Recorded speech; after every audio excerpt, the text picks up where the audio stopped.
ಹರಿ ಓಂ.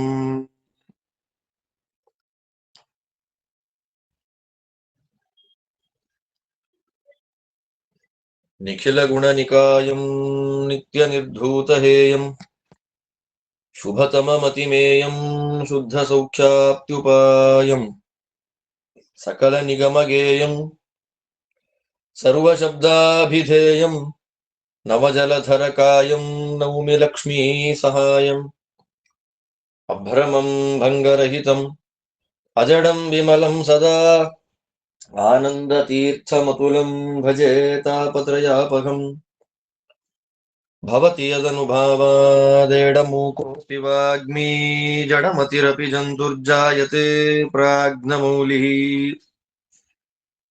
ಸಕಲವಚನಚೇತೋ ದೇವತಾ ಭಾರತೀ ಸಾ ಮಮ ವಚಸಿ ನಿಧತ್ತಾಂ ಸನ್ನಿಧಿಂ ಮಾನಸೇ ಚ. ತಪೋ ವಿದ್ಯಾ ವಿರಕ್ತ್ಯಾದಿ ಸದ್ಗುಣೌಘಾಕರಾನಹಂ ವಾದಿರಾಜ ಗುರೂನ್ ವಂದೇ ಹಯಗ್ರೀವ ದಯಾಶ್ರಯಾನ್. ಆಪಾದಮೌಳಿ ಪರ್ಯಂತಂ ಗುರುಣಾಮಾಕೃತಿಂ ಸ್ಮರೇತ್ ತೇನ ವಿಘ್ನಾಃ ಪ್ರಣಶ್ಯಂತಿ ಸಿದ್ಧ್ಯಂತಿ ಚ ಮನೋರಥಾಃ.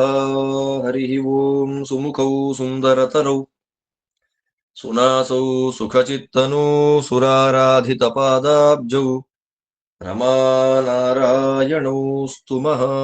ಹರಿ ಓಂ.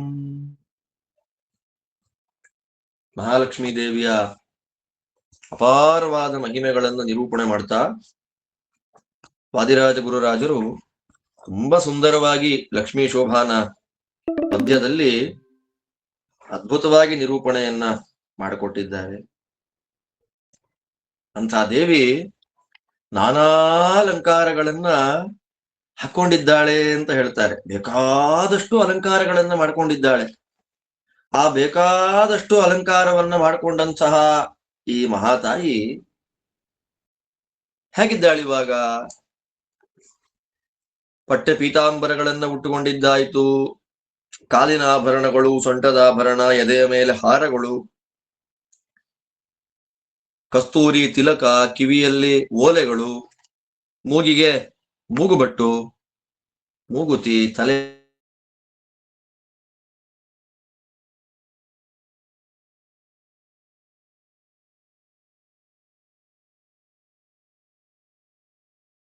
ಅನೇಕ ಹೂವುಗಳನ್ನ ತಲೆಗೆ ಮುಡ್ಕೊಂಡಿದ್ದಾಳಂತೆ ಮುಡಿಯಲ್ಲಿ.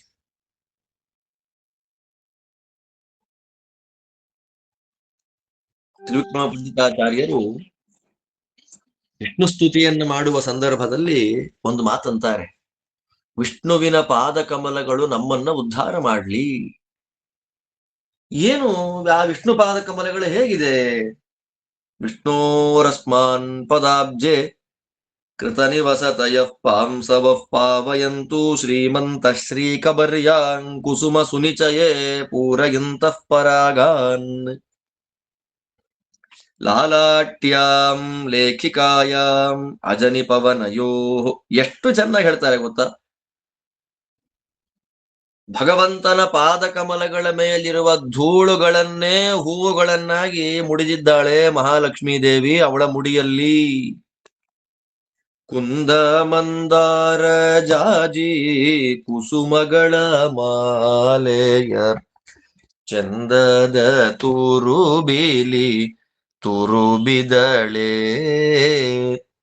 ಕುಂದಣವರ್ಣದ ಕೋಮಲೆ ಮಹಾಲಕ್ಷ್ಮಿ ಕೃಪೆಯಿಂದ ವಧೂವರರ ಸಲಹಲಿ. ರಾಜರು ಪ್ರಾರ್ಥನೆ ಮಾಡ್ತಾರೆ ನೋಡ್ರಿ ದೇವಿಯನ್ನ. ಆ ಕೋಮಲೆ ಮಹಾಲಕ್ಷ್ಮಿ ಕೃಪೆಯಿಂದ ವಧುವರರನ್ನ ಸಲಹಲಿ, ಅನುಗ್ರಹ ಮಾಡ್ಲಿ ಆ ತಾಯಿ. ಎಂಥ ತಾಯಿ ಅವಳು!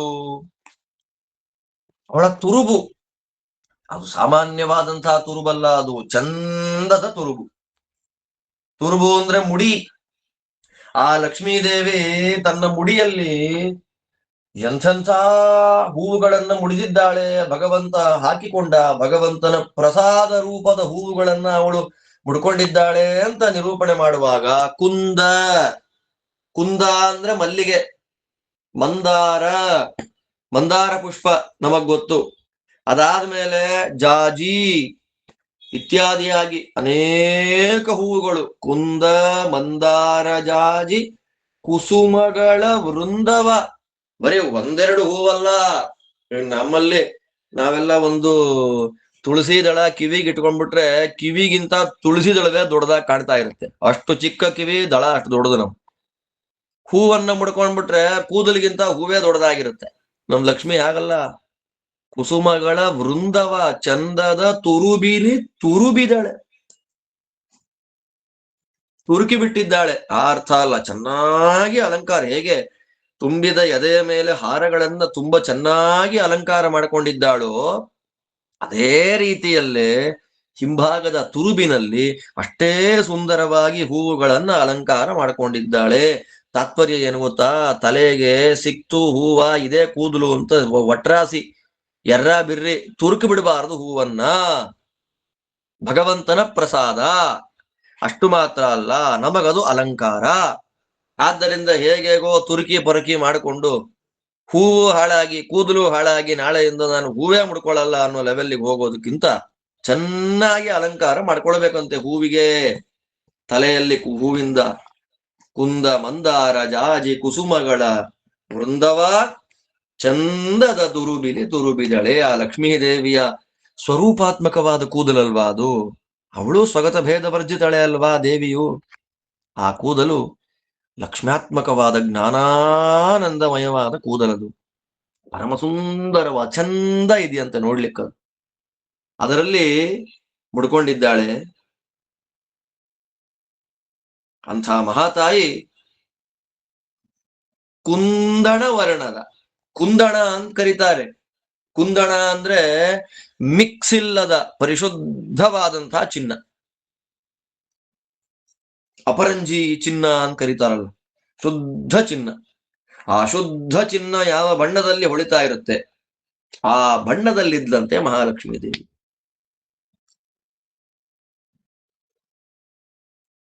ಹೇಮವರ್ಣಾಂ ಹೇಮಬೀಜಾಂ ಹೇಮಕುಂಭಧರಾಂ ಶುಭಾಂ. ಲಕ್ಷ್ಮಿಯ ಸ್ತೋತ್ರ ಮಾಡ್ತಾರೆ. ಶುಭಾಂ, ಪರಮ ಶೋಭನ ಸ್ವರೂಪಳಾದ ಮಹಾಲಕ್ಷ್ಮಿ ಹೇಮವರ್ಣೆ, ಬಂಗಾರದ ಬಣ್ಣದಲ್ಲಿದ್ದಾಳಂತೆ. ಆ ಬಂಗಾರ ತಾಮ್ರ ಮಿಕ್ಸ್ ಆದ ಬಂಗಾರ ಅಲ್ಲ, ಇನ್ಯಾವುದೋ ಧಾತುಗಳಿಂದ ಮಿಕ್ಸಪ್ ಆದ ಬಂಗಾರ ಅಲ್ಲ, ಪರಿಶುದ್ಧವಾದ ಬಂಗಾರ. ಕುಂದಣ ವರ್ಣ. ಆದ್ದರಿಂದಲೇ ಭಾಗವತದಲ್ಲಿ ಲಕ್ಷ್ಮಿ ನಡ್ಕೊಂಡು ಬರುವಾಗ ಹೇಗ್ ಕಾಣ್ತಾ ಇದ್ಲು ಅಂತಂದ್ರೆ, ಬಂಗಾರದ ಒಂದು ಬಳ್ಳಿ ಅಲ್ಲಾಡ್ತಾ ನಡೀತಾ ಬಂದ್ರೆ ಹೇಗಿರುತ್ತೆ, ಬಂಗಾರದ ಒಂದು ಬಳ್ಳಿ ಲತೆ, ಹೇಮಲತೆ ವಸ ಅಂತ ಭಾಗವತ ನಿರೂಪಣೆ ಮಾಡುತ್ತೆ. ಹೇಮಲತೆ, ಬಂಗಾರದ ಬಳುಕುವ ಬಳ್ಳಿಯಂತೆ ಇದ್ಲು ಮಹಾಲಕ್ಷ್ಮೀ ದೇವಿ. ಕುಂದಣ ವರ್ಣದ ಕೋಮಲೆ ಮಹಾಲಕ್ಷ್ಮಿ. ಕೋಮಲೆ, ಕೋಮಲ ಸ್ವರೂಪ. ಕೋಮಲ ಅಂತಂದ್ರೆ ಅಷ್ಟು ಸಾಫ್ಟ್ ಅಂತ. ಸಾಫ್ಟ್ನೆಸ್ಗೆ ನಮ್ಮಲ್ಲಿ ಮೋಸ್ಟ್ ಫೇಮಸ್ ಆಗಿರುವಂತಹ ವ್ಯಕ್ತಿ ಯಾರು ಅಂತ ಯಾರಾದ್ರೂ ಸುಮ್ನೆ ಪ್ರಶ್ನೆ ಕೇಳಿದ್ರೆ, softness is equal to Nakula ಅಂತ. ಅವನು ಹೇಗಿದ್ದ? ಈಗ ಮರದ ಮೇಲೆ ಈ ಕಿಸಲಯ ಬರುತ್ತಲ್ಲ, ಎಳೆ ಎಲೆ ಬರುತ್ತಲ್ಲ, ಅದನ್ನ ಮುಟ್ಟಿದ್ರೆ ಎಷ್ಟು ಸಾಫ್ಟ್ ಆಗಿತ್ತೋ ಅಷ್ಟು ಸಾಫ್ಟ್ ಆಗಿತ್ತಂತ ಅವನ ಚರ್ಮ. ಅಷ್ಟು ಸಾಫ್ಟ್ನೆಸ್ ಅವನ ಮೈಯಲ್ಲಿ. ಅವಂದೇ ಹೀಗೆ ಅನ್ಬೇಕಾದ್ರೆ ಇನ್ನೂ ಅಪ್ರಾಕೃತವಾದ ಕೋಮಲ ಇನ್ ಹೇಗಿದೆಯೋ ಅದು ಜ್ಞಾನಾನಂದಾತ್ಮಕವಾದ ಸಾಫ್ಟ್ನೆಸ್. ಅದು ನಮಗ್ ಕಲ್ಪನೆಗೂ ಬರಲ್ಲ, ದೇವಿ ನಮಗೆ ಮುಟ್ಲಿಕ್ಕೂ ಆಗೋಲ್ಲ ಬಿಡಿ. ಅಂಥ ಕೋಮಲೆ ಮಹಾಲಕ್ಷ್ಮಿ ಅದ್ಭುತವಾದ ಕೃಪಾ ಮಾಡ್ಲಿ, ವಧೂವರರ ಮೇಲೆ ಕೃಪೆ ಮಟ್ಟು ಸಲಹಲಿ. ಉಪಕಾರ, ಕೃಪಾ ಅಂದ್ರೆ ಏನ್ ಗೊತ್ತಾ? ಉಪಕಾರವನ್ನ ಮಾಡುವ ಆಸೆ. ಆಗ್ಲಿ ಆಗ್ಲಿ ಆಗ್ಲಿ ಅನ್ನೋದಲ್ಲ. ಆಗ್ಲಪ್ಪ, ಏನ್ ಬೇಕೋ ಅದು ಹೇಳಿ ಮಾಡೋಣ, ಬರೀ ಬಾಯಲ್ಲಿ ಹೇಳೋದಲ್ಲ, ಮಾಡೋದು. ಉಪಕಾರ ಮಾಡೋದು. ಉಪಕಾರ ಮಾಡೋದನ್ನ ಕೃಪಾ ಅಂತ ಕರೀತಾರೆ. ಅಂಥ ಕೃಪೆಯಿಂದ ಅದ್ಭುತವಾದ ಕುಂದ ಮಂದಾರ ಜಾಜಿಯೇ ಮೊದಲಾದ ಅನೇಕ ಹೂವುಗಳನ್ನ ಸುಸ್ಪಷ್ಟವಾಗಿ ಪರಿಶುದ್ಧ ಅಂದ್ರೆ ಅವಳು ಯಾವ್ಯಾವ ಹೂವನ್ನ ಮುಡಿದಿದ್ದಾಳೆ ಅಂತ ಗೊತ್ತಾಗ್ತಿದೆ ನೋಡಿ ನಮಗಿಲ್ಲಿ.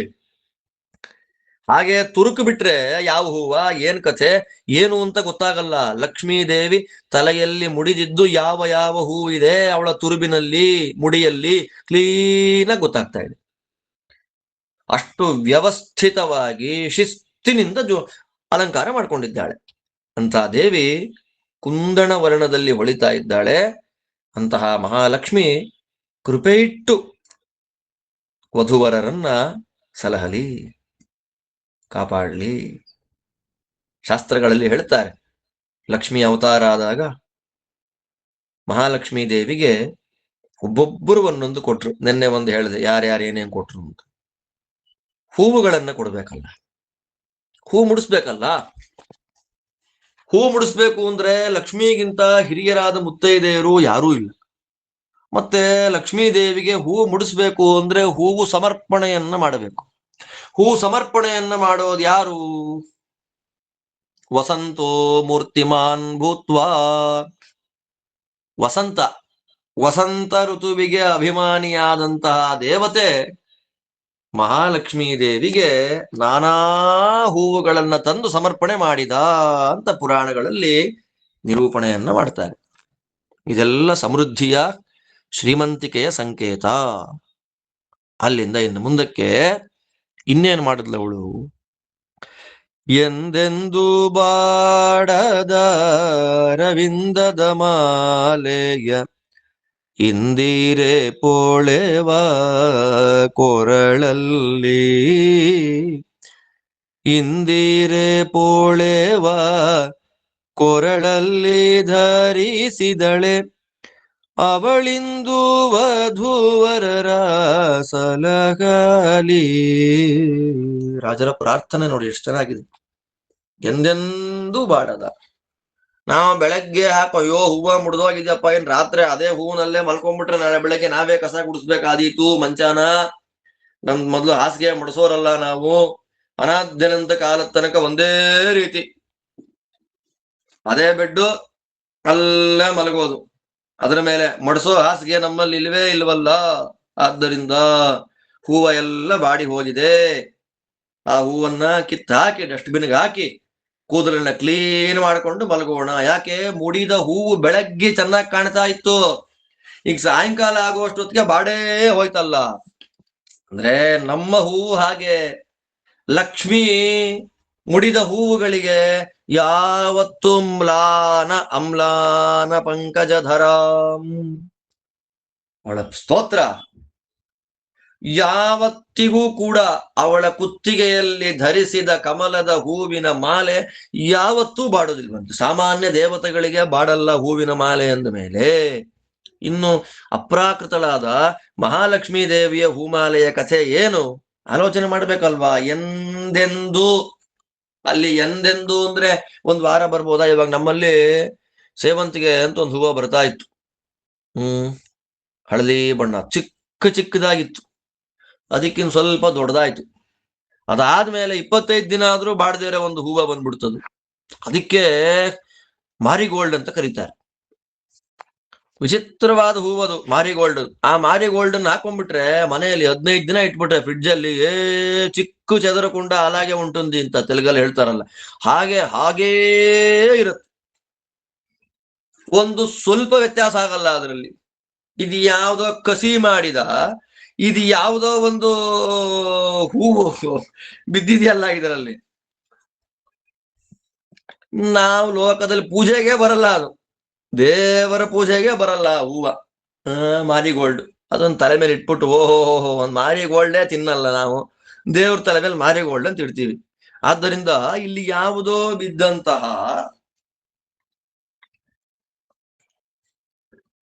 ಹೂವೇ ಹಾಗೆ ಬಾಡೋದಿಲ್ಲ. 15-20 ದಿವಸ ಅಂದ್ಮೇಲೆ ಮಹಾಲಕ್ಷ್ಮೀ ದೇವಿ ಧರಿಸಿದ ಅಪ್ರಾಕೃತವಾದ ಹೂ ಹೇಗಿದೆ? ಎಂದೆಂದು ತ್ರಿಕಾಲಗಳಲ್ಲಿಯೂ, ಹಿಂದಿನ ಬ್ರಹ್ಮಕಲ್ಪ, ಈ ಬ್ರಹ್ಮಕಲ್ಪ, ಮುಂದಿನ ಬ್ರಹ್ಮಕಲ್ಪ, 100 ಬ್ರಹ್ಮಕಲ್ಪಗಳು, ಅನಂತ ಕೋಟಿ ಬ್ರಹ್ಮಾಂಡಗಳು ಸೃಷ್ಟಿಯಾಗಿ ಸ್ಥಿತಿಯಾಗಿ ನಾಶವಾದಾಗಲೂ ಕೂಡ ಲಕ್ಷ್ಮಿ ಧರಿಸಿದ ಹೂವಿನ ಮಾಲೆ ಬಾಡೋದಿಲ್ಲ. ಅದಕ್ಕೋಸ್ಕರವೇ ಭಗವಂತನಿಗೆ ಲಕ್ಷ್ಮೀದೇವಿಗೆ ಮಾಲಾ ಸಮರ್ಪಣೆಯನ್ನ ಮಾಡಬೇಕು ಅಂತ ಶಾಸ್ತ್ರ ಆದೇಶ ಮಾಡುತ್ತೆ. ದೇವರಿಗೆ ಮಾಲೆ ಸಮರ್ಪಣೆ ಯಾಕೆ ಮಾಡ್ಬೇಕ್ರಿ ನಾವು? ತತ್ವನಿರ್ಣಯದಲ್ಲಿ ಒಂದು ಕಥೆ ಹೇಳ್ತಾರೆ ಆಚಾರ್ಯರು. ಒಬ್ಬ ರಾಜ ಇದ್ದ, ಅವನ ನೆನಪಾದ ಕೂಡ್ಲೆ ಅವನ ಹೆಸರು ಹೇಳ್ತೀನಿ ನಾನು. ಒಬ್ಬ ದೊಡ್ಡ ರಾಜ ಇದ್ದ, ಶ್ವೇತ ಅಂತ ಅವನ ಹೆಸರು. ದೊಡ್ಡ ದೊಡ್ಡ ಯಜ್ಞಯಾಗಗಳನ್ನ ಮಾಡಿದ್ದಾನೆ ಪುಣ್ಯಾತ್ಮ. ಬೇಕಾದಷ್ಟು ಯಜ್ಞಗಳನ್ನ, ಬೇಕಾದಷ್ಟು ಯಾಗಗಳನ್ನ ಎಲ್ಲ ಮಾಡಿಬಿಟ್ಟ. ಅವನು ಮಾಡಿದ ಪುಣ್ಯಕ್ಕೆ ಆ ಪುಣ್ಯಾತ್ಮನಿಗೆ ಸ್ವರ್ಗ ಸಿಕ್ಬಿಡ್ತು. ಹಣೆಯ ಬರ ಹೇಗಿದೆ ನೋಡಿ, ಸ್ವರ್ಗಕ್ಕೆ ಹೋದ್ರೂ ಕೂಡ ಸಿಕ್ಕಾಪಟ್ಟೆ ಹಸಿವು, ಬಾಯಾರಿಕೆ. ಸ್ವರ್ಗಕ್ಕೆ ಹೋಗ್ತಾನೆ, ಹಸಿವು ಹಸಿವು ಹಸಿವು. ಏನ್ರಿ ಸ್ವರ್ಗಕ್ಕೆ ಹೋದ್ರೆ ಯಾವ ಹಸಿವು ರೀ? ಅದ್ಭುತವಾದಂತಹ ಅನ್ನಗಳು, ಪಾನಗಳು, ಷಡ್ರಸೋಪೇತವಾದ ಜ್ಯೂಸ್ಗಳು ಎಲ್ಲ ಬರುತ್ತಲ್ಲ. ಸ್ವರ್ಗದಲ್ಲಿ ಯಾವ ಹಸಿವು ಅಂತಂದ್ರೆ, ದೊಡ್ಡವ್ರನ್ನ ಕೇಳಿದಾಗ ಅಂತಾರೆ, ಎಲ್ಲಾ ಮಾಡಿದೆ ಕಣಯ್ಯ, ಊಟ ಒಂದ್ ಹಾಕ್ಲಿಲ್ವಲ್ಲಪ್ಪ, ಅನ್ನದಾನ ಮಾಡಿಲ್ವಲ್ಲಪ್ಪ. ದೊಡ್ಡ ದೊಡ್ಡ ಯಾಗಗಳನ್ನ ಮಾಡಿದೆ, ಅನ್ನದಾನ ಒಂದನ್ನು ಬಿಟ್ಟೆ. ಅದಕ್ಕಾಗಿ ನಿನಗೆ ಫಲ. ನಾನು ಹಸಿವಿಗೆ ಏನು ಮಾಡ್ಲಿ ಅಂದೆ. ಹೋಗು, ಭೂಮಿಯಲ್ಲಿ ಕೆಳಗಡೆ ನಿನ್ನ ಹೆಣ ತೇಲ್ತಾ ಇದೆ ನೀರಲ್ಲಿ, ಹೋಗು. ಹಸಿವಾದಾಗಲೆಲ್ಲ ಭೂಮಿಗೆ ಹೋಗು, ನೀರಲ್ಲಿ ತೇಲ್ತಾ ಇರುವ ನಿನ್ನ ಹೆಣವನ್ನ ತಿನ್ನು, ಮಾಂಸವನ್ನ, ನೀರು ಕುಡಿ, ಸ್ವರ್ಗಕ್ಕೆ ಬಾ ಮೇಲೆ. ಹಾಗಿದೆ ನೋಡಿ, ಪೂರ್ವ ಪುಣ್ಯ ವಿಶೇಷದಿಂದ ಸ್ವರ್ಗ ಪ್ರಾಪ್ತಿಯಾದರೂ ಕೂಡ ಮಾಡಿದ ಕರ್ಮ ಅನ್ನದಾನದಲ್ಲಿ ಪರಿಸಮಾಪ್ತಿಯಾಗತ್ತೆ ಅನ್ನೋದನ್ನ ತಿಳಿಯದೆ ಏನೋ ಸಮಸ್ಯೆ, ಅನ್ನದಾನ ಮಾಡಲಿಲ್ಲ. ಅನ್ನದಾನ ಮಾಡದೇ ಇದ್ರೆ ಅವನಿಗೇನಾಗೋಯ್ತು? ಹಸಿವಾಯ್ತು. ಕೊನೆಗೆ ಏನ್ ಮಾಡ್ಬೇಕು? ಇಂಥ ಭಯಂಕರ ಘೋರವಾದ ಹಸಿವನ್ನ ಕಡಿಮೆ ಮಾಡಿಕೊಳ್ಳೋದು ಹೇಗೆ ಅಂತ ಕೇಳಿದಾಗ ರಾಮದೇವರ ಕಾಲ ಅದು. ಅಗಸ್ತ್ಯ ಮಹಾಮುನಿಗಳ ಮೂಲಕ ರಾಮದೇವರಿಗೊಂದು ಹಾರವನ್ನ ಕಳಿಸಿದ್ರು. ಆಗ ಅಗಸ್ತ್ಯರದನ್ನ ಹಾರ ತಮ್ಮ ಕಂಠದಲ್ಲಿ ರಾಮದೇವರು ಧಾರಣೆ ಮಾಡಿದಾಗ ಅವನಿಗೆ ಹಸಿವಿನ ದೋಷ ಪರಿಹಾರ ಆಯಿತು ಅಂತ. ಅಂದ್ರೆ ಮಾಲಾ ಸಮರ್ಪಣೆಯಿಂದ ಪರಿಶುದ್ಧವಾದ ಅನ್ನ ಸಿಗತ್ತೆ, ನಿರ್ದುಷ್ಟವಾದ ಅನ್ನ.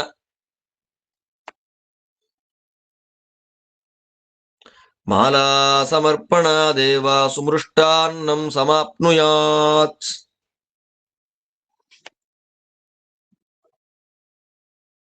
ಮಾಲಾ ಸಮರ್ಪಣೆಯಿಂದ ಮೃಷ್ಟಾನ್ನ ಭೋಜನ, ಸುಮೃಷ್ಟಾನ್ನ ಅಂತ. ಅದರಿಂದ ಮಹಾಲಕ್ಷ್ಮೀ ದೇವಿ ಎಂದೆಂದೂ ಬಾಡದ ಅರವಿಂದದ ಮಾಲೆ. ಅರವಿಂದ ಅಂತಂದ್ರೆ ಏನು? ಕಮಲ. ಆ ಕಮಲದ ಮಾಲೆಯನ್ನ ಕಂಠದಲ್ಲಿ ಹಾಕೊಂಡಿದ್ದಾಳಂತೆ. ವರುಣದೇವರು ಕೊಟ್ಟದ್ದು ಅದನ್ನು.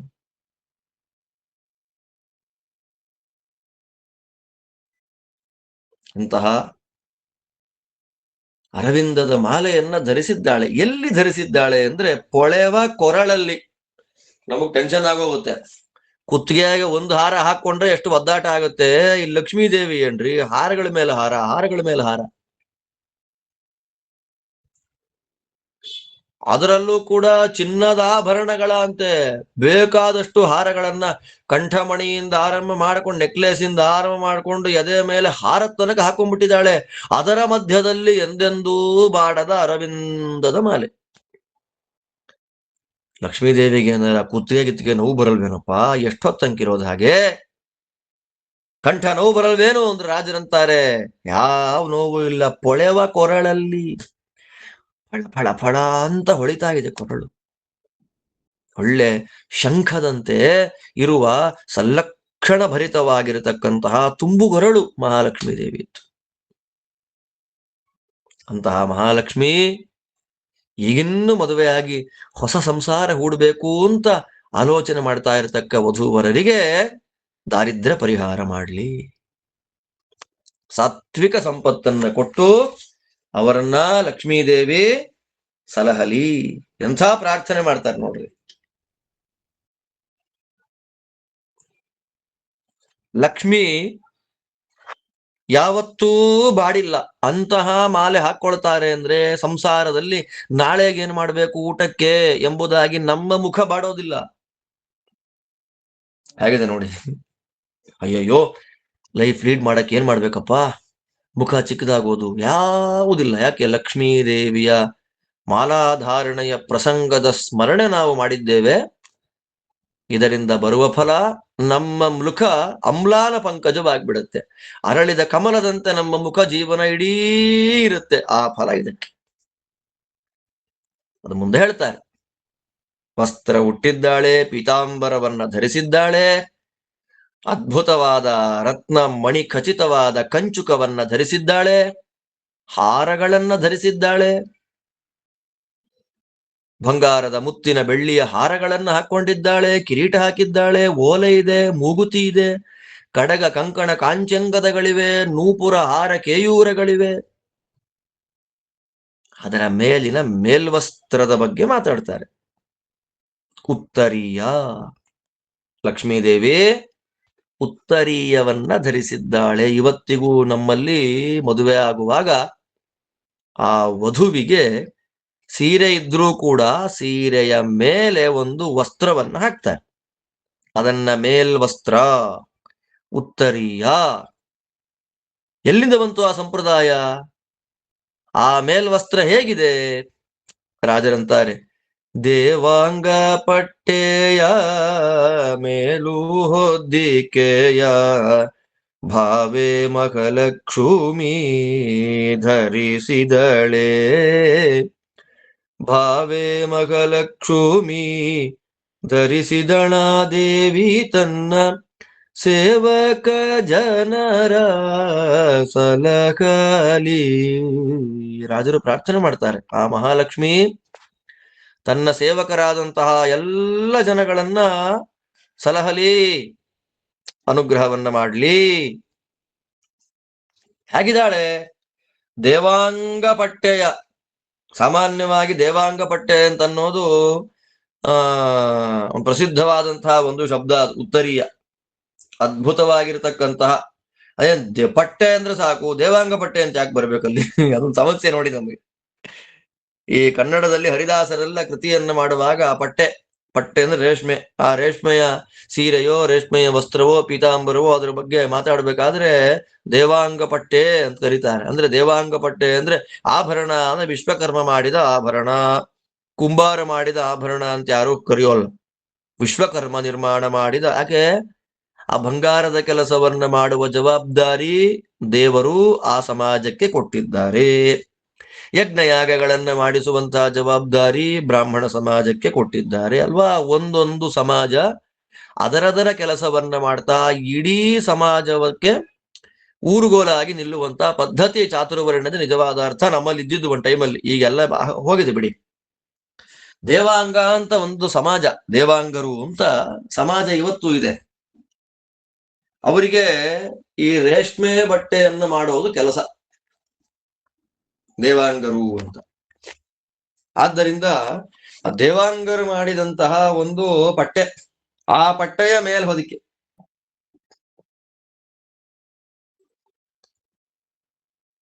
ಬಟ್ಟೆ ನೇಯೋರು ಅಂತ ಒಂದು ಕುಲ ಇದೆ. ಬಟ್ಟೆ ಮಾಡೋದು, ಹತ್ತಿಯ ಬಟ್ಟೆಗಳು, ಬೇರೆ ಬೇರೆ ನೂಲಿನ ಬಟ್ಟೆಗಳು, ಅದೆಲ್ಲ ಮಾಡುವಂತವ್ರು ತುಂಬಾ ಜನ ಇದ್ದಾರೆ. ಅದೇ ರೇಷ್ಮೆ ಬಟ್ಟೆಯನ್ನ, ರೇಷ್ಮೆಯ ನೂಲು ಅತ್ಯಂತ ಸೂಕ್ಷ್ಮವಾದದ್ದು. ಆ ರೇಷ್ಮೆ ನೂಲನ್ನ ಚೆನ್ನಾಗಿ ನೇಯ್ದು ಆ ಬಣ್ಣಗಳಲ್ಲಿ ಆ ಕಸೂತಿ ಕೆಲಸಗಳು, ಅದರಲ್ಲಿ ಬರತಕ್ಕಂತ ಬಣ್ಣಗಳ ಮಿಕ್ಸ್ಚರು, ನೋಡ್ಲಿಕ್ಕೆ ಆನಂದವಾಗುವಂತಹ ಸೆರಗಿನ ಡಿಸೈನು, ಇದೆಲ್ಲವನ್ನ ಮಾಡುವವರಲ್ಲಿ ಈ ದೇವಾಂಗರು ಅತ್ಯಂತ ಉತ್ತಮರು. ಅವರಿಗೆ ಭಗವಂತ ನೀಡಿದ ಪರಮಾನುಗ್ರಹ.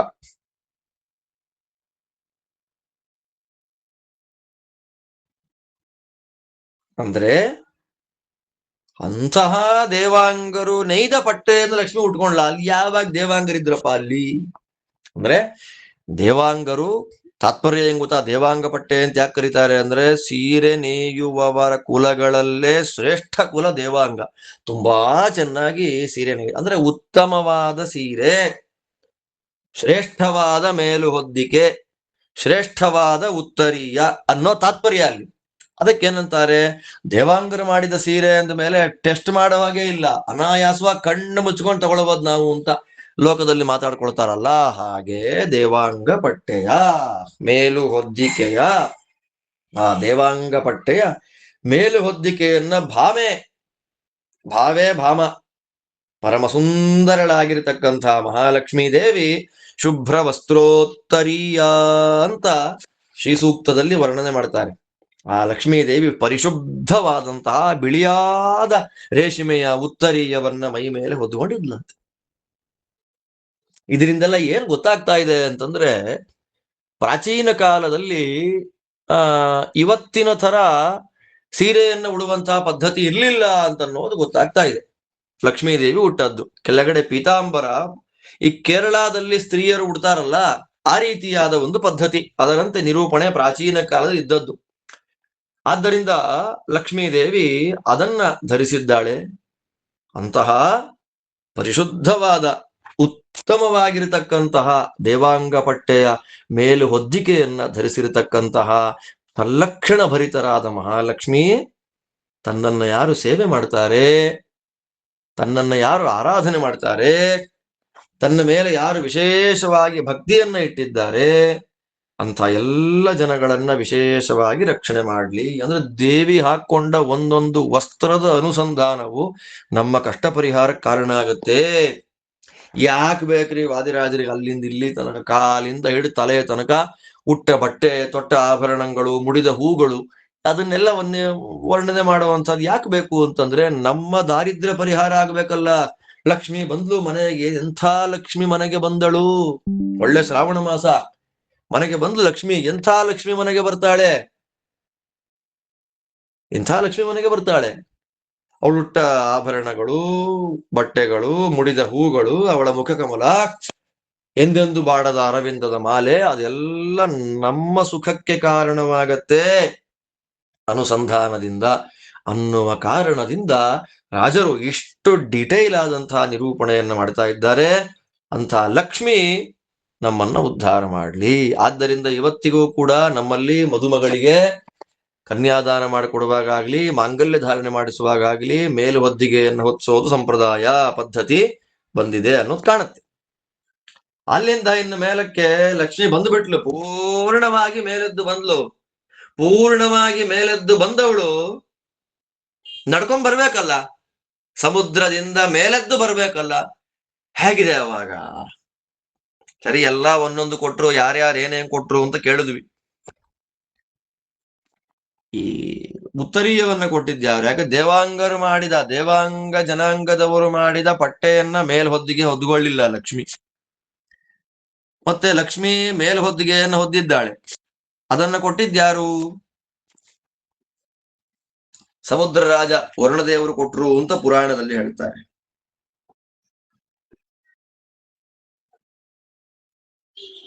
ವರುಣದೇವರು ಕೊಟ್ರು. ಸಮುದ್ರ ರಾಜನಾದಂತಹ ಶ್ರೀ ವರುಣ ಲಕ್ಷ್ಮೀ ದೇವಿಗೆ ಹಳದಿ ಬಲಿಪೀತ ಕೌಶೇಯ ವಾಸಸಿ ಅಂತ ಹೇಳ್ತಾರೆ. ಎರಡು ಬಟ್ಟೆ, ಕೆಳಗಿನದ್ದು ಮೇಲಿನದ್ದು ಅಂತ ಪುಟ್ಟ ತಾತ್ಪರ್ಯ. ಉತ್ತರೀಯವನ್ನ ವರುಣದೇವರು ಕೊಟ್ಟಿದ್ದಾರೆ, ಪೀತಾಂಬರವನ್ನು ಅವರೇ ಕೊಟ್ರು. ನಡೆದು ಬರ್ಬೇಕಲ್ಲ ಲಕ್ಷ್ಮಿ. ಹೇಗಿದ್ದಾಳೆ? ಇಂತಹ ಮಹಾಲಕ್ಷ್ಮಿ. ಇಂತಹ ಅಂದ್ರೆ ಈ 14 ಪದ್ಯಗಳಲ್ಲಿ, ಆ 14 ಪದ್ಯಗಳಲ್ಲೂ ಮುಖ್ಯವಾಗಿ ಕಂಬುಕಂಠದ ಸುತ್ತ ಅಲ್ಲಿಂದ ಆರಂಭ ಮಾಡಿಕೊಂಡು ದೇವಾಂಗ ಪಟ್ಟೆಯ ಅಲ್ಲಿ ತನಕ ನಿರೂಪಣೆ ಮಾಡಿದ ಅಲಂಕಾರಗಳಿಂದ ಅಲಂಕೃತಳಾದ ಶೋಭಿತಳಾದ ಮಹಾಲಕ್ಷ್ಮಿ ನಡ್ಕೊಂಡು ಬರ್ತಾಳೆ ನೋಡಿ. ಈ ಲಕ್ಷ್ಮೀ ದೇವಿಯ ಕಾಲುಂಗುರ ಘಲು ಕೆನಲು ಲೋಲಕ್ಷಿ ಮೆಲ್ಲನೆ ನಡೆ ತಂದಳು. ಸಾಲಾಗಿ ಕುಳ್ಳಿರ್ದ ಸುರರ ಸಭೆಯ ಕಂಡು ಆಲೋಚಿಸಿದಳು ಮನದಲ್ಲಿ. ಇಲ್ಲಿಂದ ಆರಂಭ ಆಗುವ ತತ್ವಗಳು. ಲಕ್ಷ್ಮಿಗೆ ಆಲೋಚನೆನೇ ಇಲ್ಲ. ಆಕ್ಚುಯಲ್ ಆಗಿ ಆಲೋಚನೆ ಮಾಡುವುದು ಲಕ್ಷ್ಮಿಯ ಸ್ವಭಾವವೇ ಅಲ್ಲ. ಜೀವರ ಸ್ವಭಾವ ಆಲೋಚನೆ ಮಾಡುವ ಸ್ವಭಾವ. ಅನಾಲೋಚನೆ ಈಶ್ವರಾದನ್ಯತ್ರ ಅನಾಲೋಚನೆ ಸದ್ವ ವಿಷಯಕಂ ಜ್ಞಾನಂ ಮಹಾಲಕ್ಷ್ಮ್ಯಾ ಅಂತ ಮಹಾಲಕ್ಷ್ಮೀ ದೇವಿ ಜ್ಞಾನ, ಭಗವಂತನ ಜ್ಞಾನ, ರುಜು ದೇವತೆಗಳ ಜ್ಞಾನ ಎಲ್ಲ ಹೇಗಿದೆ?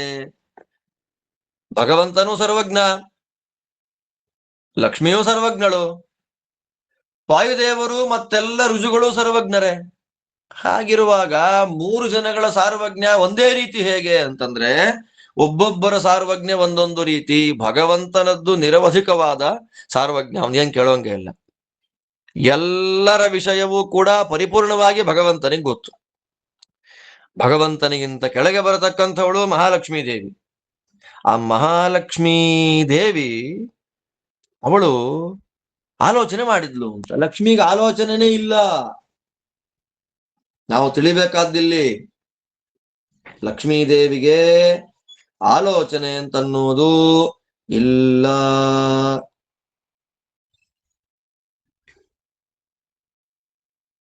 ಮತ್ತಾಗಾದ್ರೆ ಲಕ್ಷ್ಮಿ ಏನ್ ನೋಡಿದ್ಲು?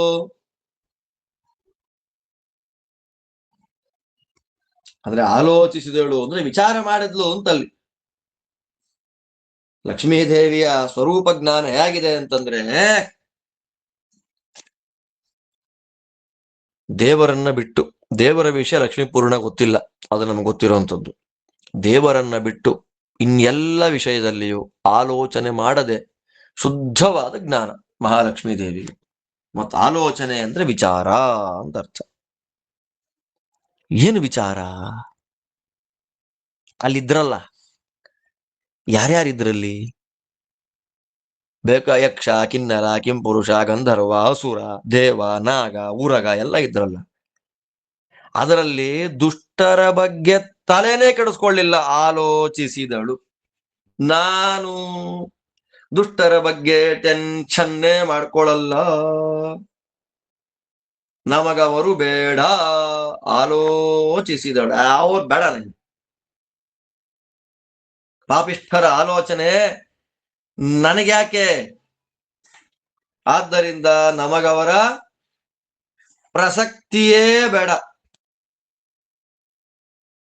ಅಂತ ಹೇಳಿ, ಮತ್ತೆ ದೇವತೆಗಳ ಗುಣದೋಷಗಳ ಚಿಂತನೆಯನ್ನ ಮಾಡ್ತೇನೆ ಅಂತ. ದೇವತೆಗಳಲ್ಲಿ ಗುಣದೋಷ ಚಿಂತನೆ ಮಹಾಲಕ್ಷ್ಮಿಗೆ ಇದ್ದೇ ಇದೆ. ಯಾವುದು ಗುಣ ಇಲ್ಲಿ ಪ್ರಸಕ್ತ? ಇಲ್ಲಿ ಸ್ವಯಂವರ ಕಾಲದಲ್ಲಿ ಬೇಕಲ್ಲ, ಅದಕ್ಕಾಗೊಂದು ನಾಟಕ ಆಗಬೇಕಲ್ಲ, ಅದಕ್ಕೆ ಆಲೋಚನೆ ಮಾಡಿದ್ಲು ಅಂತ. ಅವಳಿಗೆ ಎಲ್ಲ ಇದ್ದೇ, ತಲೆ ಒಳಗಿದ್ದೇ ಇದೆ.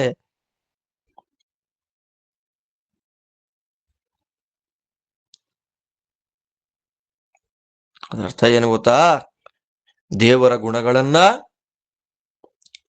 ದೇವತೆಗಳ ದೋಷಗಳನ್ನ ಏಕಕಾಲದಲ್ಲಿ ಸ್ಮರಣೆ ಮಾಡಿದಳು. ತಪ ಆಲೋಚನೆ ಅಂತ ಧಾತು. ಚಿಂತಿಸಿದಳು. ದೈತ್ಯರು ಬೇಡ, ಪ್ರಸಕ್ತರೇ ಅಲ್ಲ, ಪ್ರಸಕ್ತರಾದ ದೇವತೆಗಳಿದ್ದಾರೆ, ಅಜಿತ ನಾಮಕ ಭಗವಂತ ಇದ್ದಾನೆ. ಅವರಿಬ್ಬರಲ್ಲಿ ಇರುವಂತಹ ಗುಣದೋಷಗಳು, ದೇವತೆಗಳ ದೋಷ, ಭಗವಂತನ ಗುಣ, ಅದನ್ನ ಚಿಂತನೆ ಮಾಡ್ತಾಳೆ ಹೊರತು ವಿಚಾರ ಮಾಡಿದ್ಲು ಅವಳಿಗೆ ಗೊತ್ತಿಲ್ಲ. ದೇವತೆಗಳಲ್ಲಿ ಯಾವ ಯಾವ ದೋಷ ಇದೆ, ಭಗವಂತನಲ್ಲಿ ಯಾವ ಯಾವ ಗುಣಗಳಿದೆ, ಅದೆಲ್ಲದನ್ನ ಸ್ಮರಣೆ ಮಾಡಿದಳು ಲಕ್ಷ್ಮಿ. ಎಂತಹ ಲಕ್ಷ್ಮಿ ಈ ಲಕ್ಷ್ಮಿ ದೇವಿಯ ಕಾಲುಂಗುರ ಘಲು ಕೆನಲು. ನೋಡಿ, ಪೂರ್ಣ ಮುತ್ತೈದೆ ಇವಳು ಅಂತ ತೋರಿಸ್ತಾ ಇದ್ದಾರೆ. ತಲೆಯ ಮೇಲೆ ಅಕ್ಷತೆ, ಹಣೆಯಲ್ಲಿ ಕಸ್ತೂರಿ ತಿಲಕ, ಕಿವಿಯಲ್ಲಿ ಬೊಟ್ಟಿದು ಓಲೆ, ಮೂಗಿಗೆ ಮೂಗುತಿ, ಕಂಠದಲ್ಲಿ ಮಾಂಗಲ್ಯ, ಕೈಗಳಿಗೆ ಬಳೆ, ಕಾಲುಗಳಿಗೆ ಗೆಜ್ಜೆ, ಬೆರಳುಗಳಿಗೆ ಕಾಲುಂಗುರ. ಪೂರ್ಣ ಪಾತಿವ್ರತ್ಯ ಲಕ್ಷಣಗಳಿದೆಲ್ಲ. ಕಾಲುಂಗುರ, ಮಾಂಗಲ್ಯ ಹಾಕೊಂಡೇ ಮೇಲೆ ಬಂದವಳು. ಆದ್ದರಿಂದ ಈ ಲಕ್ಷ್ಮೀ ದೇವಿಯ ಕಾಲುಂಗುರ ಘಲು ಕೆನಲು, ನಡೆದು ಬರ್ತಾ ಇದ್ದಾಳಲ್ಲ, ಹೇಳ್ತಾರಲ್ಲ, ಹೇಮಲತಾ ಬಂಗಾರದ ಬಳ್ಳಿಯಂತೆ ಬಳುಕಿ ಬಿಟ್ಟಳು ಮಹಾತಾಯಿ. ಹಾಗೆ ಬಳುಕಿ ನಡೆದುಕೊಂಡು ಬರುವಾಗ ಅವಳ ಕಾಲಿಗೆ ಹಾಕಿದ್ದ ಉಂಗುರ ಘಲ್ ಘಲ್ ಘಲ್ ಅಂತ ಶಬ್ದ ಮಾಡ್ತಾ ಇದೆ. ಗೆಜ್ಜೆನೂ ಘಲ್ ಅಂತ ಶಬ್ದ ಮಾಡತ್ತೆ, ಕಾಲುಂಗುರ ಅಂತೂ ಕೂಡ ಶಬ್ದ ಮಾಡ್ತಾ ಇದೆ. ನೋಡಿ, ಕಾಲುಂಗುರಗಳಿಗೂ ಗೆಜ್ಜೆಗಳನ್ನು ಹಾಕೋದು, ಗೆಜ್ಜೆಯಿಂದ ಕೂಡಿದ ಕಾಲುಂಗುರ ಘಲ್ ಘಲ್ ಘಲ್ ಅಂತ ಅದು ಶಬ್ದ ಮಾಡ್ತಾ ಇದೆ. ಅವಳೇನ್ ರಪ್ಪ ಅಂತ ಓಡ್ ಬಂದ್ಬಿಡ್ಲಿಲ್ಲ. ಫ್ಲಾಶ್ ಕಣ್ಣು ಮುಚ್ಚಿ ಬಿಡೋದ್ರೊಳಗೆ ಲಕ್ಷ್ಮಿ ಓಡೇ ಬಂದ್ಬಿಟ್ಲು ಅಂತಿಲ್ಲ. ಹೇಗೆ ಮೆಲ್ಲನೆ ನಡೆ ತಂದಳು ಅಂತೆ. ನಿಧಾ ಹೆಜ್ಜೆಯ ಮೇಲೊಂದ್ ಹೆಜ್ಜೆಯ ನಿಕ್ಕುತ ಅಂತ ಹೇಳ್ತಾರಲ್ಲ. ನಿಧಾನವಾಗಿ ನಿಧಾನವಾಗಿ ಮೆಲ್ಲಗೆ ಬರ್ತಾಳೆ. ಮೆಲ್ಲಗೆ ಹೇಗೆ ಬರ್ತಾಳೆ? ಲೋಲಾಕ್ಷಿ. ಅಕ್ಷಿ ಅಂದ್ರೆ ಕಣ್ಣು, ಲೋಲ ಅಂದ್ರೆ ಅಲ್ಲಾಡ್ತಾ ಇದೆ. ಅಲ್ಲಿ ಇಲ್ಲಿ ಅಲ್ಲಿ ಇಲ್ಲಿ ಅಲ್ಲಿ ಇಲ್ಲಿ ನೋಡ್ತಾ ಬರ್ತಾಳೆ. ಒಂದ್ ಕಡೆ ರೈಟ್ ಸೈಡ್, ಒಂದ್ ಕಡೆ ಲೆಫ್ಟ್ ಸೈಡ್, ಒಂದ್ ಕಡೆ ಒಂದ್ಸಲ ಬ್ಯಾಕ್ ಸೈಡ್, ಇನ್ನೊಂದ್ಸಲ ಫ್ರಂಟ್ ಸೈಡ್, ಮೇಲೆ ಕೆಳಗೆ ಹಿಂದೆ ಮುಂದೆ ಆಚೆ ಈಚೆ ಎಲ್ಲಾ ಕಡೆ ನೋಡ್ತಾ ನೋಡ್ತಾ ನೋಡ್ತಾ ಲೋಲಾಕ್ಷಿ ನಿಧಾನವಾಗಿ ಬರ್ತಾಳೆ. ಲೋಲಾಕ್ಷಿ ಮೆಲ್ಲನೆ ನಡೆ ತಂದಳು. ನಿಧಾನವಾಗಿ ನಡೆದು ಬಂದಳು ಅನ್ಬೇಕಾಗಿತ್ತಲ್ಲ, ನಡೆ ತಂದಳು, ತೋರಿಸಿದಳು ಹೇಗೆ ನಡಿಬೇಕು, ನಡೆಯುವ ಕ್ರಮ ಅನ್ನೋದು ಯಾವುದು, ಅದೆಲ್ಲವನ್ನ ತೋರಿಸ್ತಾಳೆ ತಾಯಿ. ಏನ್ ಮಾಡಿದ್ಲು ಅಲ್ಲಿ ಬಂದು? ಸಾಲಾಗಿ ಕುಳ್ಳಿರ್ದ ಸುರರ ಸಭೆಯ ಕಂಡು. ಅಲ್ಲೇ ದೇವತೆಗಳೆಲ್ಲ ಸಾಲ ಕೂತಿದ್ದಾರೆ ನೋಡಿ. ಸಾಲಾಗಿ ಕುಳ್ಳಿರ್ದ ಸುರರ ಸಭೆಯ ಕಂಡು ಅಂತಲೂ ಹೇಳಕ್ಕಾಗುತ್ತೆ. ಸಾಲಾಗಿ ಕುಳ್ಳಿರ್ದ ಸುರರ ಸಭೆಯ ಕಂಡು. ವಾದಿರಾಜರು ಶ್ಲೇಷಾತ್ಮಕವಾಗಿ, ಯಾಕಂದ್ರೆ ವಾದಿರಾಜರಿಗೆ ಈ ಶ್ಲೇಷ ಅನ್ನೋದು ಪರಮ ಸುಂದರವಾಗಿ ಮಾತಾಡ್ತಾರೆ. ಶ್ಲೇಷಾಲಂಕಾರ ಅಂತ ಬರುತ್ತೆ. ಆ ಶ್ಲೇಷಾಲಂಕಾರದಲ್ಲಿ ವಾದಿರಾಜರದು ಪರಮ ಸುಂದರವಾದ ನಿರೂಪಣೆ, ಗ್ರಂಥ ರಚನಾ ಸಾಮರ್ಥ್ಯ. ಸಾಲಾಗಿ ಕುಳ್ಳಿರ್ದ ಸುರರ ಸಭೆಯ ಕಂಡು. ಯಾಕೆ ಅಂದ್ರೆ ದೇವತೆಗಳು ಮಾತ್ರ ಅಲ್ಲಿ ಕೂತಿಲ್ಲ, ಎಲ್ಲ ಕೂತಿದ್ದ. ಅಷ್ಟಮಸ್ಕಂದ ಭಾಗವತ ಹೇಳತ್ತಲ್ಲ, ಎಲ್ಲ ಕೂತಿದ್ದಾರೆ. ತಸ್ಯಾಂ ಚಕ್ರ ಸ್ಪೃಹಾಂ ಸರ್ವೇ ಸಸುರಾಸುರ ಮಾನವಾಹ. ಮುನಿಗಳು, ಅಸುರರು, ದೇವತೆಗಳು, ಗಂಧರ್ವ, ಯಕ್ಷ, ಸಿದ್ಧ, ಚಾರಣರು ಎಲ್ಲರೂ ಕೂತಿದ್ದಾರಲ್ಲ ಅಲ್ಲಿ. ಆದ್ದರಿಂದ ಸಾಲಾಗಿ ಕುಳ್ಳಿರ್ದ ಅಸುರರ ಸಭೆಯ ಕಂಡು ಅಂತ ಅರ್ಥ ಮಾಡ್ಲಿಕ್ಕಾಗತ್ತೆ. ಸಾಲಾಗಿ ಕುಳ್ಳಿರ್ದ ಸುರ, ಎರಡು ರೀತಿ ಅರ್ಥ ಬರೋ ತರ ಪ್ರಯೋಗ ಇದೆ ಇಲ್ಲಿ. ನಾವು ಅನುಸಂಧಾನ ಮಾಡ್ಲಿಕ್ಕೆ ಯಾವ್ದು ಬೇಕು ಅಂದ್ರೆ, ಅಸುರರ ಸಹವಾಸ ನಮಗೆ ಯಾಕೆ, ಸುರರು ಬೇಕಲ್ವಾ, ಅದಕ್ಕೆ ಸಾಲಾಗಿ ಕುಳ್ಳಿರ್ದ ಸುರರ ಸಭೆಯ ಕಂಡು. ಸಾಲಾಗಿ ಕೂತಿದ್ದಾರೆ ದೇವತೆಗಳು. ಆ ದೇವತೆಗಳನ್ನು ನೋಡಿ ತಾಯಿ ಆಲೋಚನೆ ಮಾಡ್ತಾಳೆ. ಹೇಗೆ ನಡೆದು ಬರ್ತಾ ತತಸ್ತತೋ ನೂಪುರವಲ್ಗು ಶಿಂಜಿತೈ. ಭಾಗವತ ಹೇಳುತ್ತೆ, ನಡ್ಕೊಂಡು ಬರ್ತಾ ಇದ್ದಾಳೆ ಮಹಾತಾಯಿ. ನಡ್ಕೊಂಡು ಬರುವಾಗ ಬಳ್ಳಿಯಂತೆ ಬಳಕ್ತಾ ಇದ್ದಾಳೆ. ಕಾರುಂಗುರ ಘಲ್ ಅಂತಿದೆ. ಎದೆಯ ಮೇಲೆ ಹಾಕೊಂಡ ಹಾರಗಳು ಆ ಕಡೆ ಈ ಕಡೆ ಅಲ್ಲಾಡ್ತಾ ಇದೆ. ಕಣ್ಣುಗಳಂತೂ ಲೋಲಾಕ್ಷಿ, ಅಲ್ಲಿ ಇಲ್ಲಿ ಅಲ್ಲಿ ಇಲ್ಲಿ ಅಲ್ಲಾಡ್ತಿದೆ. ಕಿವಿಯ ಓಲೆಗಳು ಓಡಾಡಿದಂತೆ, ಕಣ್ಣುಗಳು ಲೋಲಾಕಿನಂತೆ ಆ ಕಡೆ ಈ ಕಡೆ ಆ ಕಡೆ ಈ ಕಡೆ ತಿರುಗುತ್ತಿದೆ. ಅಂತ ಮಹಾಲಕ್ಷ್ಮೀ ದೇವಿ ಸ್ವಯಂವರ ನಾಟಕವನ್ನ ಮಾಡ್ಲಿಕ್ಕೆ ಬಂದಳು. ಯಾಕೆ ಅಂತಂದ್ರೆ, ಇರೋ ಅಸುರರು ಬಿಟ್ಟು ಮಿಕ್ಕೆಲ್ಲವರು ಗೊತ್ತಿದ್ದು ಲಕ್ಷ್ಮೀ ದೇವಿ ಮೇಲೆ ಆಸೆ ಪಟ್ರು. ತಸ್ಯಾಂ ಚಕ್ರುಹು ಸ್ಪೃಹಾಂ. ನಮ್ಮ ಮಹಾತಾಯಿ ಇವಳು, ನಮ್ಮ ಅಮ್ಮ ಇವಳು ಅಂತ ನೋಡಿದ್ರು ದೇವತೆಗಳು ಅಂತ ಉಲ್ಲೇಖ ಮಾಡುತ್ತೆ. ಲಕ್ಷ್ಮೀ ದೇವಿ ನಮ್ಮಮ್ಮ, ನಮ್ಮ ತಾಯಿ ಇವಳು ಅಂತ ದೇವತೆಗಳು ನೋಡಿದ್ದು ಬಿಟ್ರೆ, ದೇವತೆಗಳು ಲಕ್ಷ್ಮಿ ಮೇಲೆ ಆಸೆ ಪಟ್ಬಿಟ್ರು, ನಮಗೆ ಮದುವೆ ಆಗ್ಬೇಕು ಅಂತ ಸ್ವಯಂವರಕ್ಕೆ ಬಂದ್ರು ಅಂತೆಲ್ಲ ಅರ್ಥ ಅಲ್ಲ ಇಲ್ಲಿ. ಲಕ್ಷ್ಮಿ, ಯಾಕಂದ್ರೆ ದೇವತೆಗಳಿಗೆ ಭಗವಂತನ ಅಪರೋಕ್ಷ ಜ್ಞಾನವಾದ್ರೆ ಆಯಾ ಪದವಿ ಬರುತ್ತೆ. ನೈವದೇವ ಪದಂ ಪ್ರಾಪ್ತಾಹ ಬ್ರಹ್ಮದರ್ಶನ ವರ್ಜಿತಾಹ ಅಂತ ಗೀತಾ ತಾತ್ಪರ್ಯದಲ್ಲಿ ಆಚಾರ್ಯರು ಹೇಳ್ತಾರೆ. ದೇವತೆಗಳ ಪದವಿ ಬರಬೇಕು ಅಂದ್ರೆ ಅಪರೋಕ್ಷ ಜ್ಞಾನ ಆಗಿರ್ಬೇಕು ಅಂತ. ದೇವರ ಅಪರೋಕ್ಷ ಜ್ಞಾನ ಅಂದ್ರೆ ಲಕ್ಷ್ಮೀ ಸಹಿತನಾದ ಭಗವಂತನ ಜ್ಞಾನ ಅವ್ರಿಗಾಗಿರ್ಬೇಕು. ಆ ಲಕ್ಷ್ಮೀ ಸಹಿತನಾದ ಭಗವಂತನ ಜ್ಞಾನ ಅವ್ರಿಗಾಗಿದೆ ಅಂದ್ರೆ ಲಕ್ಷ್ಮಿ ಯಾರು ಅಂತಲೂ ಗೊತ್ತಿರ್ಬೇಕು. ಆ ಲಕ್ಷ್ಮಿ ಯಾರು ಅಂತ ಗೊತ್ತಿದ್ದಂತ ದೇವತೆಗಳು ಲಕ್ಷ್ಮೀನ ಆಸೆ ಪಟ್ಟು ಬರ್ತಾರ ಅವರು.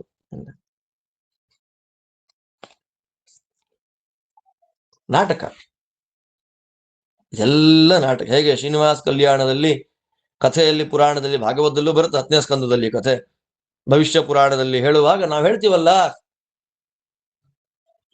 ಶಿವ ತ್ರಿಶೂಲ ಚುಚ್ಲಿಕ್ಕೆ ಹೋದ, ಬ್ರಹ್ಮದೇವರು ಮಾತಾಡಿಸ್ಲಿಲ್ಲ ಅಂತೆಲ್ಲ. ಅವ್ರಿಗೆ ಗೊತ್ತಿಲ್ವಾ ಭಗವಾನ್ ಸರ್ವೋತ್ತಮ ಅಂತ? ಗೊತ್ತಿದೆ.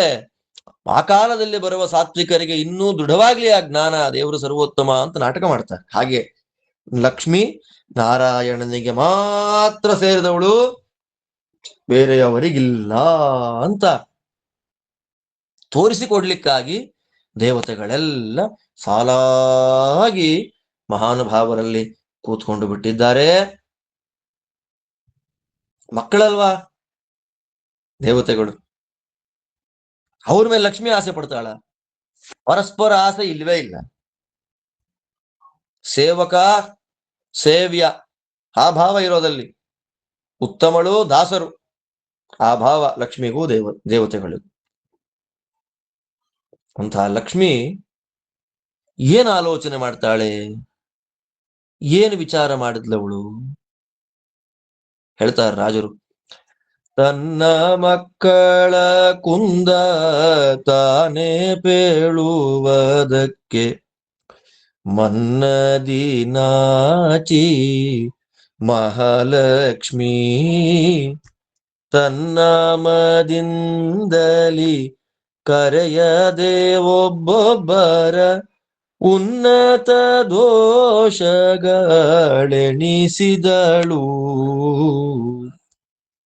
ಏನ್ ಆಲೋಚನೆ ಮಾಡಿದ್ಲು ಅಂತಂದ್ರೆ, ನಾನೀಗ ಇಲ್ಲಿ ಬಂದದ್ಯಾಕೆ?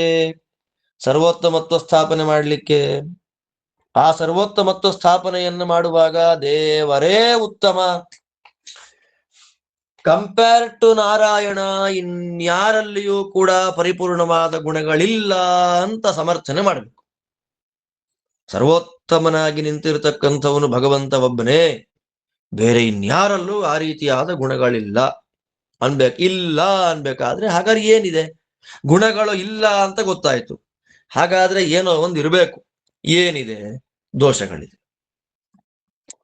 ಯಾವ ದೋಷಗಳಿದೆ?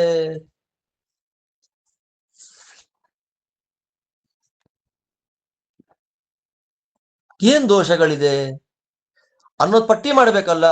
ಆ ಪಟ್ಟಿ ಯಾವಾಗ ಮಾಡ್ಬೇಕು? ಸಭೆಯಲ್ಲಿ ಮಾಡ್ಬೇಕು.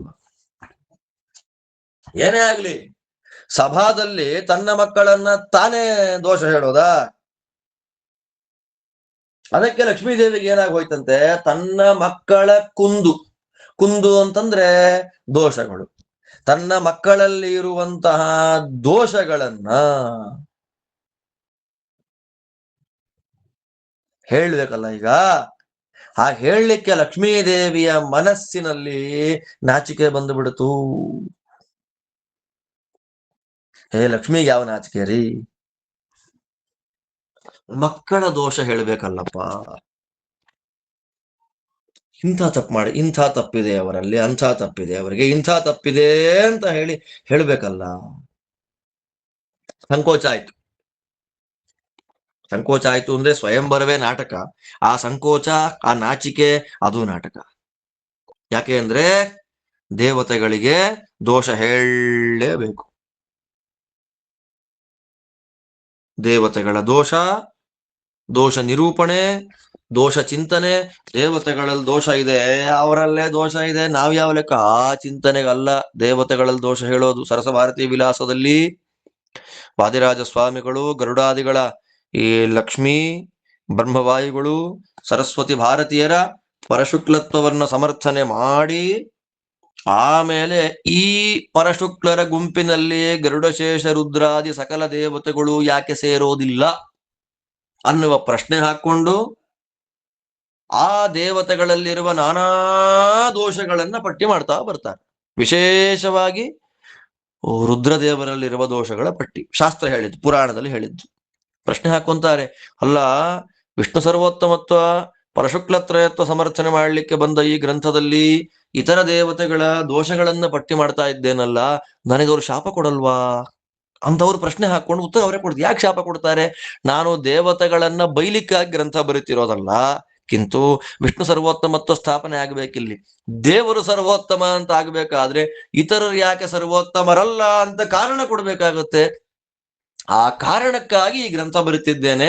ನಮ್ಮ ಅಂತರ್ಯಾಮಿ, ನಮ್ಮ ಸ್ವಾಮಿಯಾದ ನಾರಾಯಣನ ಅದ್ಭುತವಾದ ಸರ್ವೋತ್ತಮತ್ವ ಗುಣಗಳನ್ನ ಸ್ಥಾಪನೆ ಮಾಡ್ತಾ ಇದ್ದಾರೆ ಅಂತ ದೇವತೆಗಳು ನನ್ನ ಮೇಲೆ ಸುಪ್ರೀತರಾಗ್ತಾರೆ ಹೊರತು ಶಾಪಾದಿಗಳನ್ನು ಕೊಡೋದಿಲ್ಲ ಅನ್ನುವ ಮಾತನ್ನ ಸರಸಭಾರತಿ ವಿಲಾಸದಲ್ಲಿ ಹಾಕ್ತಾರೆ ವಾದಿರಾಜ ಸ್ವಾಮಿಗಳು. ಅದನ್ನೇ ಹೇಳಿದ್ದಿಲ್ಲಿ. ಆದ್ದರಿಂದ ತನ್ನ ಮಕ್ಕಳ ದೋಷಗಳನ್ನ ತಾನೇ ಹೇಳಲಿಕ್ಕೆ ಮನಸ್ಸಿನಲ್ಲಿ ನಾಚಿದಂತೆ ತೋರಿಕೊಂಡ ಮಹಾಲಕ್ಷ್ಮಿ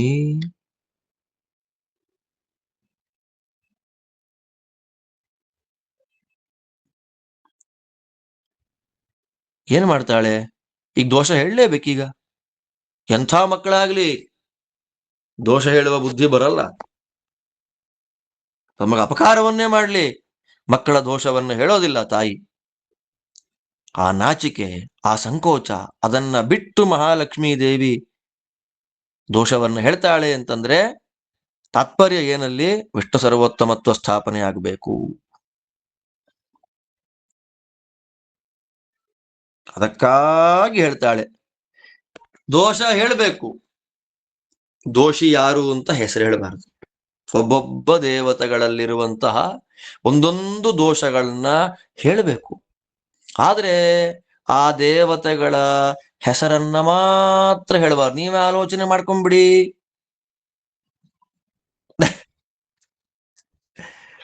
ನೀವೇ ಆಲೋಚನೆ ಮಾಡ್ರಿ, ಯಾರವರು? ಆ ದೋಷದಿಂದ ಕೂಡಿದಂತಹ ವ್ಯಕ್ತಿಗಳು ಯಾರು?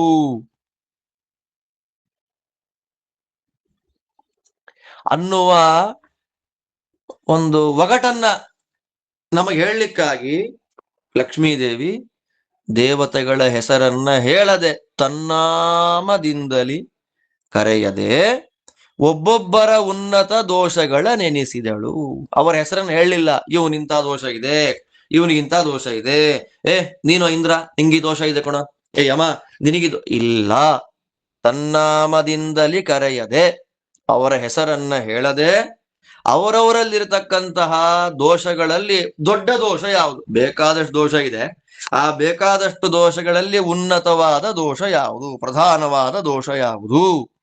ಆದ್ದರಿಂದ ಅವರು ನನ್ನ ಗಂಡನ ಸಮಾನರಾಗ್ಲಿಕ್ಕೆ, ನನ್ನ ಗಂಡನಿಗಿಂತ ಉತ್ತಮರಾಗ್ಲಿಕ್ಕೆ, ನನ್ನ ಗಂಡನ ಹತ್ತಿರ ಬರ್ಲಿಕ್ಕೂ ಯೋಗ್ಯರಲ್ಲ. ಆದ್ದರಿಂದ ನಾನ್ ನಾರಾಯಣನನ್ನೇ ಮದುವೆ ಮಾಡ್ಕೊಳ್ತೇನೆ ಅಂತ ಮಹಾಲಕ್ಷ್ಮೀ ದೇವಿ ಮನದಲ್ಲಿ ನಾಚಿದವಳಂತೆ ನಾಟಕ ಮಾಡ್ತಾ ಆ ತಾಯಿ ಯಾವ ದೇವತೆಗಳ ಹೆಸರನ್ನೂ ಬಾಯ್ಬಿಟ್ಟು ಹೇಳದೆ ಅವರವರಲ್ಲಿರತಕ್ಕಂತಹ ದೋಷಗಳನ್ನ ಎಣಿಸ್ತಾ ಇದ್ದಾಳೆ. ಯಾವ ಯಾವ ದೋಷ ಎಣಿಸ್ತಾಳೆ? ಕೆಲವರು ತಲೆಯೂರಿ ತಪಗೈದು ಪುಣ್ಯವ ಇತ್ಯಾದಿಯಾಗಿ, ಕಾಮ ನಿರ್ಜಿತನೊಬ್ಬ ಇತ್ಯಾದಿಯಾಗಿ ಎಣಿಸ್ತಾಳೆ. ಆ ಎಲ್ಲ ಭಾಗಗಳನ್ನು ಕೂಡ ಮತ್ತೆ ಮುಂದಿನ ವಾರ, ಯಾಕೆಂದ್ರೆ ಒಂದು ಪದ್ಯ ಶುರು ಮಾಡಿಬಿಟ್ರೆ ಕಂಟಿನ್ಯೂ ಮಾಡ್ಬೇಕಾಗತ್ತೆ, ಟೈಮ್ ಆಗೋಯ್ತು. ಸೊ ಮುಂದಿನ ವಾರ ಸಮಯ ನೋಡಿಕೊಂಡು ಯಾವಾಗ ಅಂತ ಮೆಸೇಜ್ ಮಾಡ್ಕೊಂಡು ಆ ಪದ್ಯಗಳ ಚಿಂತನೆ ಮಾಡೋಣ ಅಂತ ಹೇಳ್ತಾ, ಈ 2 ದಿನಗಳ ಲಕ್ಷ್ಮೀ ಶೋಭಾನೆಯ ಅರ್ಥ ಚಿಂತನೆಯಿಂದ ವಾದಿರಾಜ ಗುರುವಂತರ್ಗತ ಮಹಾಲಕ್ಷ್ಮಿ ಸಹಿತನಾದ ಭಗವಂತ ಸುಪ್ರೀತನಾಗಿ ವಿಶೇಷ ತತ್ವಜ್ಞಾನವನ್ನು ನಮಗೆಲ್ಲರಿಗೂ ಕೊಡ್ಲಿ ಅಂತ ಪ್ರಾರ್ಥನೆ ಮಾಡ್ತಾ ಇವತ್ತಿನ ಲಕ್ಷ್ಮೀ ಶೋಭಾನೆ ಚಿಂತನೆಯನ್ನು ಮುಗಿಸ್ತಾ ಇದ್ದೇನೆ. ನಿಮ್ಮೆಲ್ಲರಿಗೂ ಭಗವಂತ ಒಳ್ಳೇದು ಮಾಡ್ಲಿ. ಶ್ರೀಕೃಷ್ಣಾರ್ಪಣಮಸ್ತು. ಹರೇ ಶ್ರೀನಿವಾಸ ಆಚಾರ್ಯ, ಒಂದು ಡೌಟ್ ಇದೆ, ಕೇಳಿ. ಬಂಗಾರದಲ್ಲಿ ಕಲಿ ಪ್ರವೇಶ ಇರೋದ್ರಿಂದ ನಾವು ಲಕ್ಷ್ಮೀ ದೇವಿಗೆ ಯಾವ ದೋಷ ಇಲ್ಲ, ಅವಳು ಹಾಕೊಂಡ್ರು ಏನ್ ಯೋಚನೆ ಇಲ್ಲ. ನಮ್ಮಂತವರಿಗೆ ಕಲಿ ಪ್ರವೇಶ ಬಂಗಾರದ ಮೂಲಕ ಆಗೋದ್ ಸಾಧ್ಯತೆ ಜಾಸ್ತಿ ಇರತ್ತಲ್ವಾ? ಅಂದ್ರೆ ಅನಿವಾರ್ಯವಾದ ಬಂಗಾರ ಅಂತ ಹೇಳಿದ್ದು. ಈ ಲಕ್ಷ್ಮಿ ಹಾಕೊಂಡ್ಲಲ್ಲ ನವರತ್ನದ ಮುಕುಟ, ಆತರ ಬಂಗಾರ ನಾವಲ್ಲ. ಅನಿವಾರ್ಯವಾಗಿ ಕೆಲವು ಬಂಗಾರ ಹಾಕೊಳ್ಳೇಬೇಕಾಗತ್ತೆ ಮೈ ಮೇಲೆ. ಸ್ತ್ರೀಯರಿಗಾದ್ರೆ ಮಾಂಗಲ್ಯ, ಓಲೆ, ಮೂಗುತಿ ಎಲ್ಲ ಅವಶ್ಯಕ. ಪುರುಷರಿಗಾದ್ರೆ ಪವಿತ್ರ ಉಂಗುರ ಇತ್ಯಾದಿ ಅವಶ್ಯಕ.